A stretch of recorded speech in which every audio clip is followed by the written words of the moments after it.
13 तारीख को एग्जामिनेशन होना था, 1 बजे क्वेश्चन लीक हो गया ट्विटर पर, जिसको आजकल एक्स से या क्या कहते हैं, तमाम बिहार में घूम गया।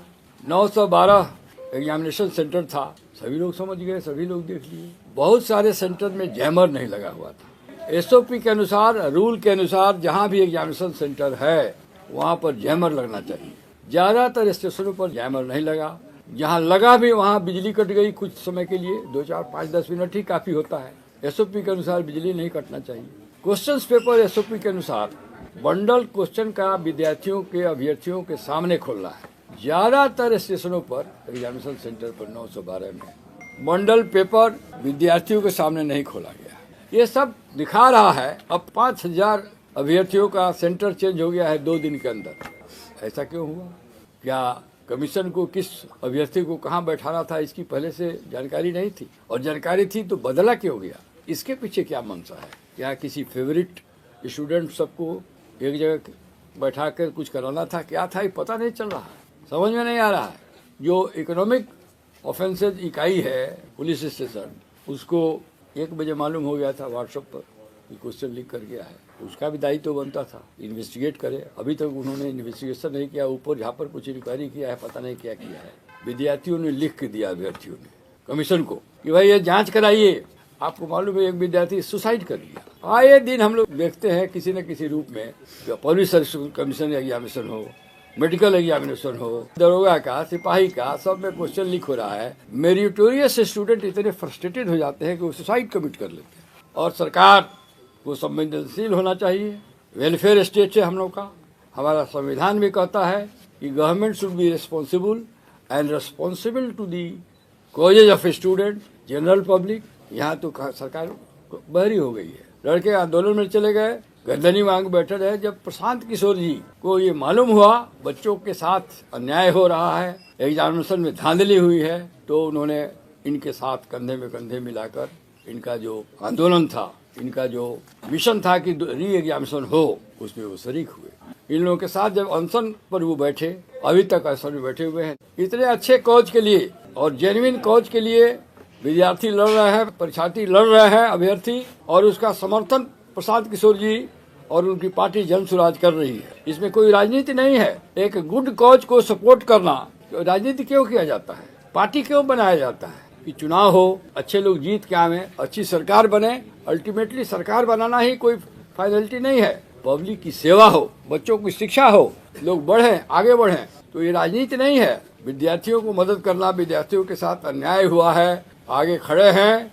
और अन्य राजनीतिक दलों को भी उन्होंने आह्वान दिया है कि आप भी आइए और इस मुहिम में विद्यार्थियों के साथ होइए। लेकिन कान जू नहीं रहा, सरकार के कान पे जू नहीं रहा। इंक्वायरी न कमीशन कराती है न सरकार कराया। इकोनॉमिक ऑफेंसेस पुलिस स्टेशन जो है वो भी नहीं करा रही है। अब विद्यार्थियों के पास कोई चारा नहीं रहा। विद्यार्थियों, हम लोग से मिले, विद्यार्थियों में ये जो पप्पू जी हैं यहाँ बैठे हुए हैं, पप्पू कुमार, और इनका एलियस नाम है किंकर कुमार या क्या, राम कश्यप, और सब विद्यार्थी आए।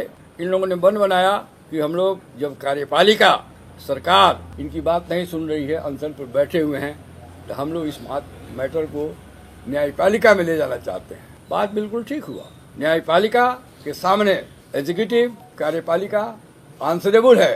तो इन लोगों ने कहा, प्रशांत जी ने इसका कहा कि नहीं, इन लोगों की मदद करनी चाहिए।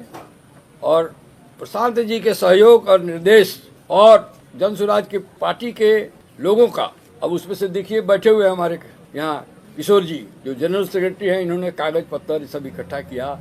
ये जो पप्पू है वो सब कागज लाया। बहुत कागज छिपाया जा रहा था, बहुत मुश्किल से निकाल पाए हैं लोग। सरकार के स्तर पर, कमीशन के स्तर पर जो डॉक्यूमेंट्स जिसमें वो पकड़े जा रहे हैं, जिससे मलाफाइडी लग रहा है, जो जिससे मैल प्रैक्टिस हुआ है, उजागर हो रहा है, उसको छिपाया जा रहा था, वो सब निकाल के लाए। प्रसाद जी ने कहा कि नहीं, हम लोग इनको मदद करेंगे।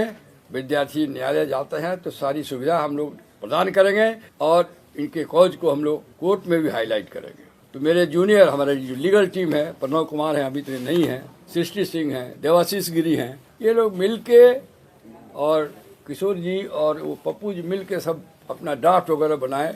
क्या क्या खामियां हुई हैं, और खामियां 2-4 खामियों को हम बताया है, बहुत सारी खामियां हैं जो इलीगलिटी हुआ है। 28 सेंटर पर ग्लैरिंग वायलेशन ऑफ लॉ हुआ है, वायलेशन जो नॉर्म्स है एग्जामिनेशन का वो नहीं हुआ है, सब हम लोगों ने दिया है। कहीं पर इन्विजिलेटर ही नहीं गए, कहीं पर क्वेश्चन पेपर ही समय से नहीं पहुंचा, कहीं पर लेट एग्जामिनेशन शुरू हुआ, किसी किसी स्टेशन पर बायोमेट्रिक्स नहीं हुआ जो कि मैंडेटरी है, कुछ स्टेशन पर तो टीचर्स ही परीक्षार्थी को मदद कर रहे थे, हेल्प कर रहे थे, और some of the invigilators themselves were prompting answers to the at some stations। ये सब लिखे हुए बातों को रिप्रेजेंटेशन कमीशन को भी दिया गया है, विद्यार्थियों द्वारा सरकार में भी दिया गया है, लेकिन किसी ने कुछ।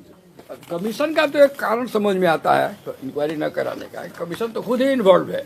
कमीशन का फेल्योर है, डेलिबरेट फेल्योर है या ऐसे फेल्योर है, लेकिन ये बात अवश्य लगता है कि कमीशन का कहीं न कहीं कुछ लोग इसमें जरूर इन्वॉल्व हैं। अब जांच होती तब न पता चलता है कि कौन है। अब बापू एग्जामिनेशन सेंटर पर तो सरकार स्वयं ही मान ली है, कमीशन स्वयं ही मान लिया है कि जहां 173 क्वेश्चन सेट्स ऑफ क्वेश्चन गया 192 होना चाहिए था, ऐसा कैसे हो गया?